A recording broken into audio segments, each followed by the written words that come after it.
Hello बच्चों, कैसे हो आप सभी। आशा करता हूँ आप सभी अच्छे होंगे।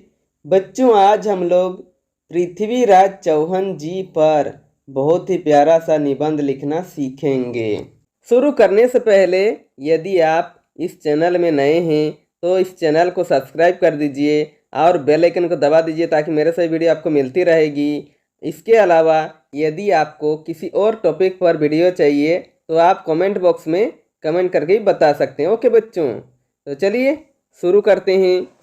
तो सबसे पहले हेडिंग देंगे पृथ्वीराज चौहान। तो लिखेंगे पृथ्वीराज चौहान का जन्म शाकंभरी के चौहानपुर नामक स्थल पर हुआ था।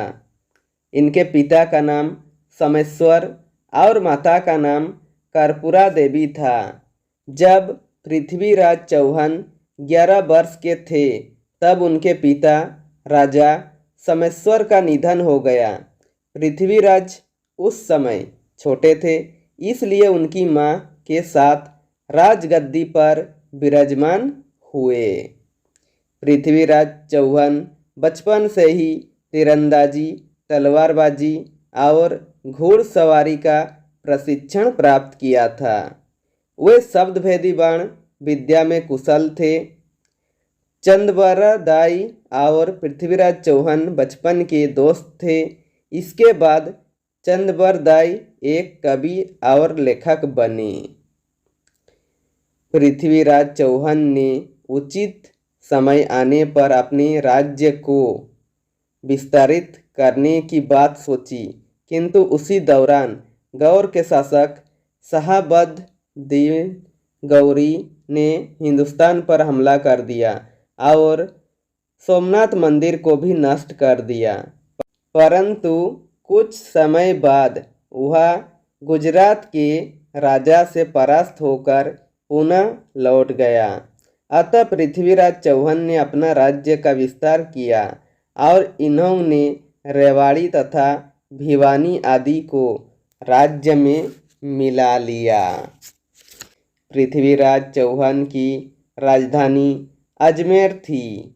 इसके राज्य की सीमाएं उत्तर पश्चिम में हिसार और सरहिंद तक और उत्तर में दिल्ली थी।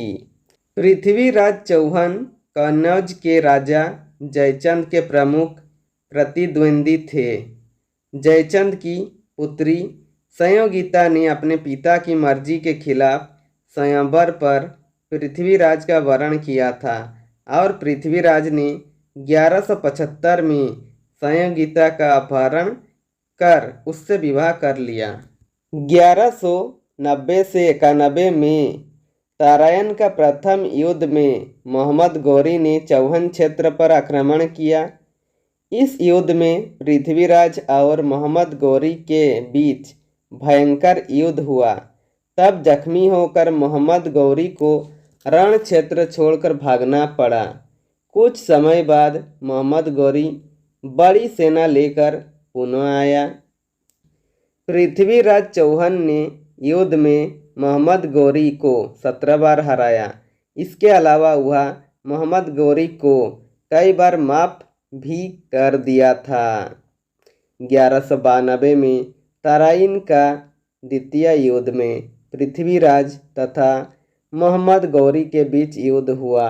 मोहम्मद गौरी ने जयचंद की मदद ली और पृथ्वीराज चौहान को युद्ध में हरा दिया।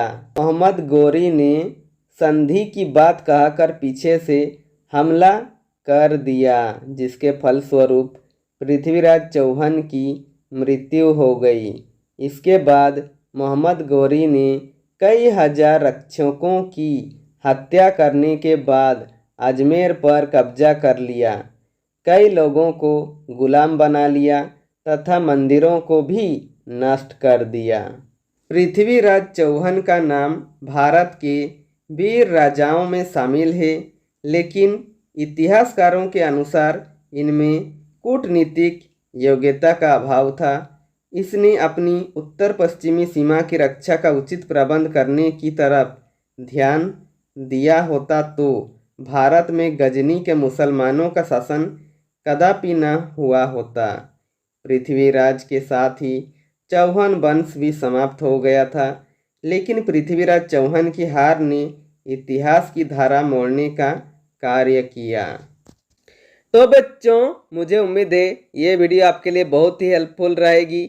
यदि वीडियो पसंद आए तो लाइक कीजिए और ऐसे ही बेहतर वीडियो पाने के लिए आप इस चैनल को सब्सक्राइब कर दीजिए और बेल आइकन को दबा दीजिए ताकि मेरे सभी वीडियो आपको मिलती रहेगी। और कैसी लगी वीडियो कमेंट बॉक्स में कमेंट करके ही बता सकते हैं। ओके।